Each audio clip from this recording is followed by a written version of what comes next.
Il est presque 8h30. Bretagne 5, l'invité du 7-9. Et l'invité du 7-9 ce matin sur Bretagne 5, Loïc Moll, il est référent local des Patriotes des Côtes-d'Armor. Il est avec nous en direct au micro de la matinale. Je l'en remercie. Bonjour. Bonjour, je vous remercie pour votre invitation. Alors, les Patriotes, on les voit beaucoup dans la presse en ce moment. Vous avez donné il y a quelques jours une conférence de presse avec nos confrères de la presse écrite, entre autres. On a l'impression que vous mettez en ordre de marche pour... Voilà, la présidentielle, on sait que Florian Philippot y pense, et que vous êtes très présent sur le terrain. On vous a vu beaucoup dans les rues costamoricaines, à Saint-Brieuc entre autres, avec ce refus du pass sanitaire. Alors, est-ce que vous êtes anti-pass ou anti-vax ? Alors définitivement, nous sommes anti-pass. Nous pensons qu'aujourd'hui, il y a un vrai souci de liberté dans ce pays. Je le dis souvent, mais depuis plusieurs années, on observe des lois qui restreignent nos libertés. Alors je ne vais pas toutes les citer, mais il y a eu récemment la loi sécurité globale qui permet le fichage pour des opinions politiques. Il y a eu les lois sur le secret des sources des journalistes. Voilà. Il y a des lois pour restreindre les accès aux archives. Il y a une censure sur Internet qui s'établit petit à petit. Et puis ce pass sanitaire qui suit une série de confinements. C'est un petit peu la cerise sur le gâteau, et pour nous, c'est un avenir qui se dessine, qui est inquiétant, et cet avenir, c'est une forme de crédit social, non pas à la chinoise, mais à la française. Et ça, définitivement, nous, les patriotes, nous n'en voulons pas. Voilà, donc vous avez envie que les libertés fondamentales finalement soient préservées, mais souvent on peut vous objecter que finalement on peut quand même dire et faire ce que l'on veut en France. Est-ce que vous n'avez pas l'impression d'une petite distorsion ? Alors non, parce que nous pensons que les Français n'ont pas la bonne perception de ce que pourrait être un régime autoritaire au XXIe siècle. Dans leur esprit, quand ils passent régime autoritaire, ils pensent XXe siècle, ils pensent dictature, les fusils, etc. Or aujourd'hui, ça ne sera pas ça, le régime autoritaire du XXIe siècle. Ça sera un régime qui sera basé sur les nouvelles technologies, sur l'usage de notre smartphone, sur la vidéosurveillance, sur le contrôle de l'Internet, voire sur le verrouillage des comptes bancaires. Il y a un rapport sénatorial qui dit, c'est le Sénat qui l'écrit, qu'il faudrait être capable, en cas de crise, de verrouiller, par exemple, d'interdire, de bloquer les titres de transport, voire de bloquer les comptes bancaires des gens qui contreviendraient aux consignes gouvernementales. Ça, pour nous, c'est éminemment inquiétant, et c'est terriblement inquiétant que les gouvernements, qui sont censés être les garants des libertés, se permettent même ce genre de pensée. Vous avez peur d'une dérive, finalement ? Absolument. Et la dérive, on est déjà dedans. Donc on a peur, et on a peur de la voir s'amplifier. Aujourd'hui, vous voyez aussi, il y a des sociétés qui proposent des bornes qui vont être installées à l'entrée des restaurants ou des lieux publics, qui vont vous scanner. Alors aujourd'hui, pour le Covid, pour dire si vous avez de la température, si votre fréquence cardiaque est trop élevée, etc. Aujourd'hui, pour le Covid, mais demain, jusqu'où irons-nous ? Ce sera peut-être la grippe, ce sera peut-être n'importe quoi. Notre inquiétude, c'est que demain, pour prendre l'exemple des restaurants, vous savez que les maladies cardiovasculaires font des dégâts énormes en France, que l'obésité est une épidémie, qu'on en entend parler souvent à la télé, l'obésité et le surpoids. Et bien, pourquoi pas, demain, restreindre l'accès au restaurant aux gens qui seraient un petit peu en surpoids. Ces outils technologiques vont nous le permettre, et le gouvernement qui dit faire toujours ces choses-là pour notre bien va pouvoir utiliser cet argument. Donc nous ne voulons pas de ça, nous voulons rester un pays de liberté. Alors, je vous posais la question tout à l'heure des antivax. Je vous pose une autre question qu'on doit souvent d'ailleurs vous poser. Est-ce que les Patriotes, c'est un mouvement d'extrême droite ou pas ? Ou un mouvement... on sait que Florian Philippot était jadis au FN, encore au Front National. Comment vous vous situez finalement sur l'échiquier politique ? Alors, qu'est-ce que l'extrême droite ? Est-ce que je peux vous renvoyer la question ? Alors peut-être que je pourrais J'allais dire répondre. la droite ou la droite, si vous préférez. Non, écoutez, pour moi, les Patriotes, c'est un mouvement qui est très proche des idées de 1789. C'est-à-dire que ce que nous souhaitons, c'est que la démocratie s'exerce au plus près des gens. Aujourd'hui, on constate qu'on a laissé filer le pouvoir démocratique à toute une série d'instances. Je pense à l'Union européenne, mais je pense par exemple à la Banque centrale européenne, je pense à la Banque mondiale, je pense à l'OMC, etc. Une série d'instances qui en fait exercent le pouvoir politique sans contrôle démocratique ou avec très peu de contrôle démocratique.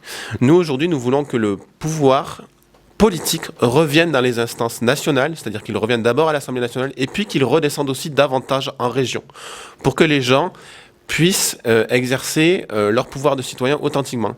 Et d'ailleurs, j'ajouterais que les nouvelles technologies nous permettent d'imaginer des outils démocratiques plus puissants pour faire participer davantage les gens. Plutôt que d'en faire un usage délétère de contrôle de la population, il faudrait en faire un usage démocratique plus intelligent. Donc, en étant partisans de la démocratie et de la liberté, nous ne sommes pas à l'extrême droite, définitivement nous n'y sommes pas. Alors je vous posais la question tout à l'heure, je la réitère.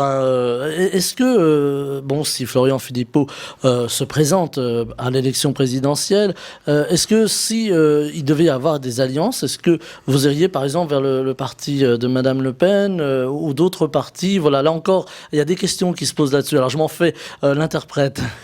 Alors, nous pensons que il y a un point cardinal pour rétablir la prospérité dans ce pays et la sécurité également, c'est vraiment sortir de l'Union européenne. C'est quelque chose de très important pour cette question démocratique. Donc de ce point de vue-là, nous sommes prêts à nous rapprocher des partis qui veulent authentiquement remettre en question cette construction européenne parce qu'ils sont sensibles à la démocratie. De ce point de vue-là, le Front National...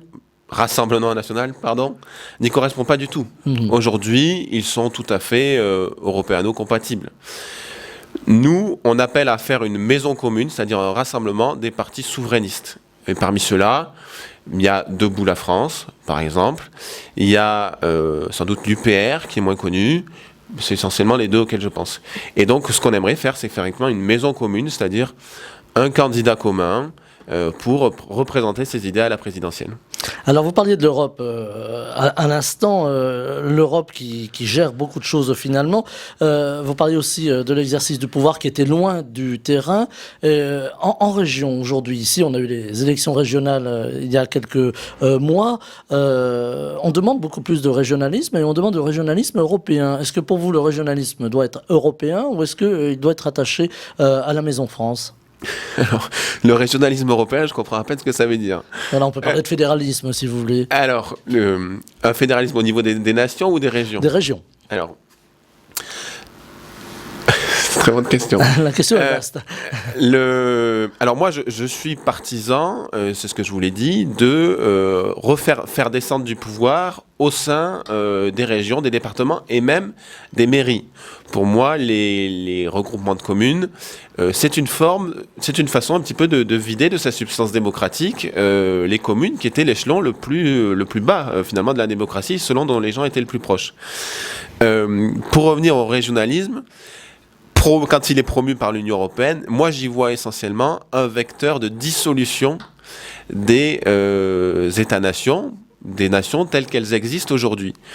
Il y a des cartes qui circulent, il y a notamment une carte du Comité européen pour les régions, dans lesquelles on voit que les pays européens sont découpés en régions. Donc en France, il y a la Bretagne, je crois qu'il y a l'Occitanie, qui est une espèce d'ensemble un peu vague, dont il faudrait peut-être examiner la réalité historique. Il y a l'Oil, je crois qu'il y a le Pays Basque, la Catalogne, la Savoie. Donc en fait, l'idée vraiment pour ces gens, ça n'a rien à voir avec les régions administratives françaises, l'idée pour ces gens, c'est de construire au sein même de la France des pouvoirs qui s'adresseraient directement à Bruxelles pour en fait vider de sa substance l'échelon national. Je relisais hier la Révolution et l'Ancien Régime d'Alexis de Tocqueville, et il décrivait la façon en fait dont l'administration royale avait supplanté les grands féodaux. Et qu'est-ce qu'ils ont fait ? L'administration royale a pris le pouvoir effectif et elle a laissé aux grands féodaux l'illusion du pouvoir, l'apparat. Voilà. Et en fait, les grands féodaux n'avaient plus aucun pouvoir. C'est exactement ce qui se passe, et c'est exactement ce qui se passera avec ces grandes régions, c'est-à-dire qu'on va laisser à l'Assemblée nationale, au président de la République, l'illusion du pouvoir, et en fait, ils n'auront plus de pouvoir, tout aura été transféré. Donc ces grandes régions promues par l'Union européenne qui n'ont rien à voir avec les régions françaises, ce serait, à mon avis, c'est ça l'idée derrière, c'est-à-dire les faire parler directement à Bruxelles, sans l'intermédiaire national, pour en fait vider de sa substance l'échelon national. Donc moi, j'y suis opposé dans ce cadre-là. On passerait en fait à une forme d'États-Unis d'Europe. Absolument. Et sauf que ça ne vous aura pas échappé, les États-Unis, c'est quand même une culture homogène, une seule langue, une histoire commune, alors que, évidemment, il y a des points communs entre les pays d'Europe, mais cependant, entre la France et la Lettonie, par exemple, on peut dire que les liens historiques sont assez tenus. Alors, on parle des régions, il y a aussi des régions françaises. Alors, si on se place à l'échelon, cette fois-ci purement franco-français, le découpage qui a été refait sous François Hollande n'a pas satisfait tout le monde. Est-ce qu'il faut le revoir, ce découpage, par exemple, pour être plus proche du terrain, avoir des régions moins grandes? Écoutez, moi je crois que c'est un...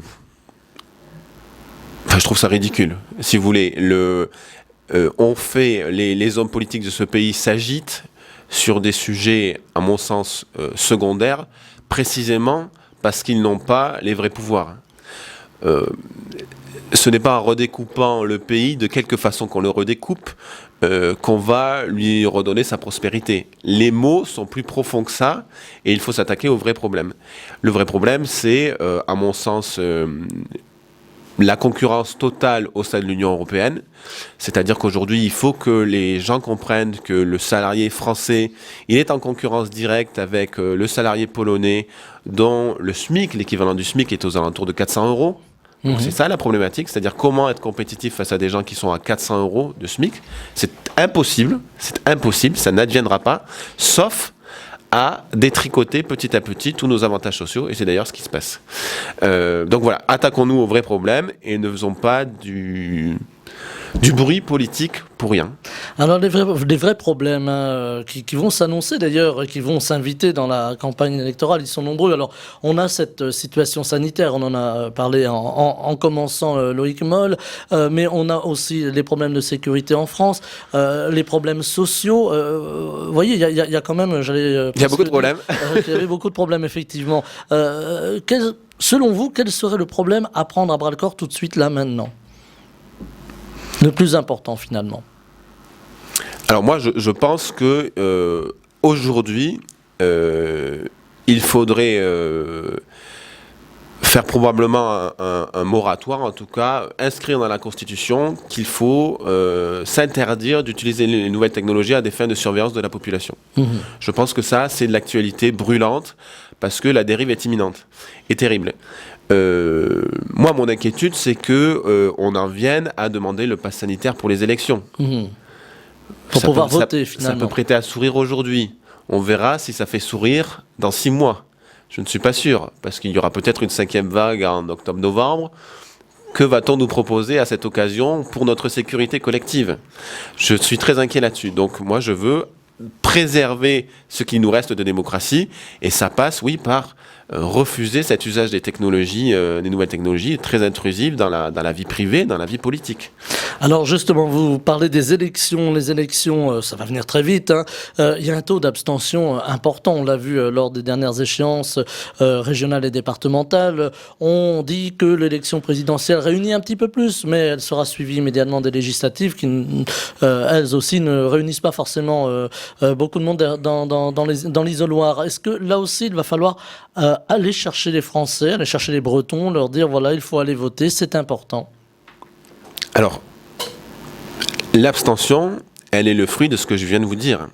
C'est-à-dire que dans la mesure où l'essentiel de nos pouvoirs ont été abandonnés à des instances supranationales qui ne sont pas démocratiques, les Français, ils votent à droite, ils votent à gauche, et finalement, peu ou prou, ils ont le même programme. Bien malin celui qui pourrait dire que Xavier Bertrand va faire un programme différent de François Hollande, ou va faire un programme différent d'Emmanuel Macron. La vérité, c'est qu'il ne fera pas de programme différent, parce que l'essentiel de ce qu'on va lui demander émane de Bruxelles. Et l'essentiel des lois qui sont adaptées au gouvernement sont des transpositions de directives européennes.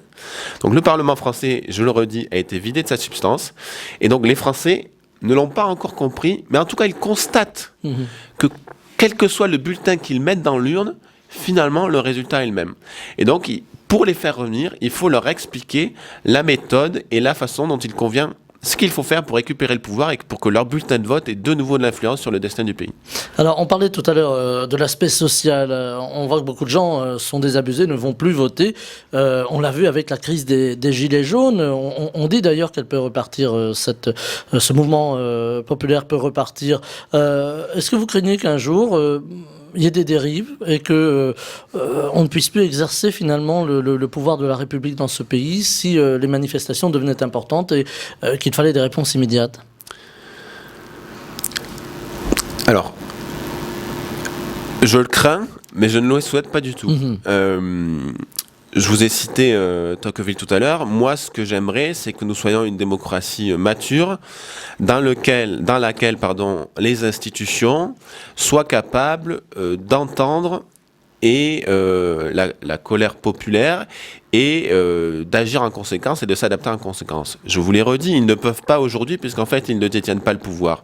Donc, ce qui se passe, c'est qu'il y a un verrouillage du système qui s'opère et les voix citoyennes ne trouvent pas de concrétisation à leur demande dans l'action politique. C'est une forme de cocotte minute. C'est-à-dire que la pression va monter, et si nos politiques, plutôt que d'entendre ce qui se dit, préfèrent verrouiller au nom de la défense d'une idée européenne ou d'autres principes qui en tout cas m'échappent, eh ben, la pression va monter et effectivement, peut-être qu'un jour, ce sera hors de contrôle. Je ne le souhaite absolument pas et c'est pour ça que je veux qu'on remette de la démocratie dans ce pays. Alors, comment faire sauter les verrous, justement? Eh bien, écoutez, nous, ce qu'on souhaite, c'est... Alors, il y a deux choses. Politiquement, ce qu'il faudrait, d'après nous, c'est une sortie de l'Union européenne. Voilà, pour, comme je vous le disais, récupérer vraiment l'intégralité de notre démocratie, puis décentraliser, faire descendre du pouvoir dans les régions, dans les communes, etc., pour que les gens se réemparent de ça. Après, il y a aussi un travail à faire pour sensibiliser les gens à cette question. Les gens n'ont pas mesuré à quel point l'Union européenne a vidé de sa substance le pouvoir politique en France. Pourquoi ? Parce qu'il y a un apparat républicain quasi monarchique qui masque ça. On voit toujours Emmanuel Macron qui se promène avec maintenant une armée de gardes du corps, 40 fourgons noirs et des compagnies de CRS entières. On se dit, mais le roi est toujours là, cet homme-là a énormément de pouvoir. Le fait est qu'il en a très peu désormais. Donc il faut le récupérer et à nous, les partis qui défendent cette idée, de faire comprendre aux Français que beaucoup de pouvoirs sont passés entre les mains européennes. Il y a aujourd'hui une liste des compétences qui sont du domaine exclusif de l'Union européenne et une liste des compétences qui sont du domaine exclusif des États. Mais en fait, quand vous lisez cette liste, plus rien n'est de la compétence exclusive des États. C'est l'éducation, l'environnement, mais tout finit par se décider à Bruxelles. Donc il faut récupérer le pouvoir. Alors, en termes de pouvoir, on entend aussi des voix qui disent, voilà, la 5e République en France, elle a fait son temps, il faut passer à autre chose. Là-dessus, comment les patriotes se situent? Est-ce qu'il faut balayer d'un revers de manche la 5e République, la réformer ou passer à autre chose? Alors, la 5e République d'aujourd'hui n'est plus la 5e République du général de Gaulle. Elle a été amendée, modifiée, etc. Donc déjà, c'est pas la même. Deuxièmement, le général de Gaulle avait une pratique de la 5e République qui n'était pas du tout la même que celle d'aujourd'hui. La 5e République, c'est un régime, une forme de césarisme, on va dire, effectivement avec un monarque. Mais le général de Gaulle, il consultait régulièrement le peuple sous forme de référendum. Et d'ailleurs, il a quitté le pouvoir sur un référendum. Aujourd'hui, on a des présidents qui ont toujours le césarisme, mais qui ne consultent jamais le peuple. Voilà. Donc c'est éminemment problématique, puisqu'en fait, ils concentrent tous les pouvoirs et ils n'ont pas la vertu démocratique qui consisterait à écouter un petit peu ce que disent les citoyens sur des questions importantes. C'est quand même... Moi, je suis bluffé par ce qui a été fait de la crise des Gilets jaunes, des supposés cahiers de doléances. On fait des cahiers de doléances, mais que sont-ils devenus ces cahiers de doléances ? Alors, ça a été rempli dans toutes les mairies de France, ça a dû faire des tonnes et des tonnes d'écrits. Je pense que maintenant, c'est dans les caves des archives nationales ou des maisons ou des départements. Ça n'a été jamais lu. Il y a eu un grand débat bidon dont il n'est sorti rien, pas un référendum, rien du tout. Ça, c'est pas la démocratie que je veux. Et c'est une pratique vraiment... un petit peu hallucinante du pouvoir dans un pays qui se veut démocratique depuis quand même un certain temps. Sur les grands sujets, donc, il serait bon qu'on consulte les Français, qu'on fasse plus de référendums? Oui, qu'on fasse plus de référendums, absolument, mais qu'on fasse plus de référendums, mais que notre représentation nationale ait plus de pouvoir tout court. Voilà. Alors vous parliez de grands sujets tout à l'heure, il y en a un qui préoccupe évidemment tout le monde, c'est l'environnement, puisque on voit aujourd'hui alors je dis les débuts, mais enfin en tout cas les conséquences du changement climatique. Comment se situent les patriotes en termes d'environnement? Là on parle beaucoup actuellement des éoliennes en baie de Saint-Brieuc par exemple. Comment vous vous situez là-dessus? Alors, moi j'ai 30 ans, et je suis éminemment sensible à cette question. Oui, moi je vois avec des plaisirs, j'ai des enfants, l'idée qu'il y ait moins d'animaux sur Terre, etc. Oui, ça m'attriste. Je trouve ça évidemment dommageable. La question c'est comment on arrive là et qu'est-ce qu'on peut faire pour essayer d'y résoudre. Et moi je suis désolé, vous allez dire que je suis monomaniaque, mais on signe des traités de libre-échange notamment, avec des pays qui sont à l'autre bout du monde. Bon, je pense à la Chine, on signe des traités désormais avec l'Amérique du Sud. Et ces traités, leur objet, c'est d'importer de l'autre bout du monde des marchandises à bas coût pour les faire venir en France. Mais ces produits sont fabriqués souvent dans des pays où les normes environnementales sont bien inférieures aux normes françaises. Et en fait, nous, on se dégage de notre responsabilité de pollueur, puisque je vois bien que parfois le gouvernement dit on pollue pas beaucoup, etc. Mais parce qu'en fait, on fait produire à l'autre bout du monde et on achemine par bateau. Donc ce qu'il faut faire, c'est refaire venir l'industrie localement et la contrôler pour qu'elle exerce, pour qu'elle soit le moins polluante possible.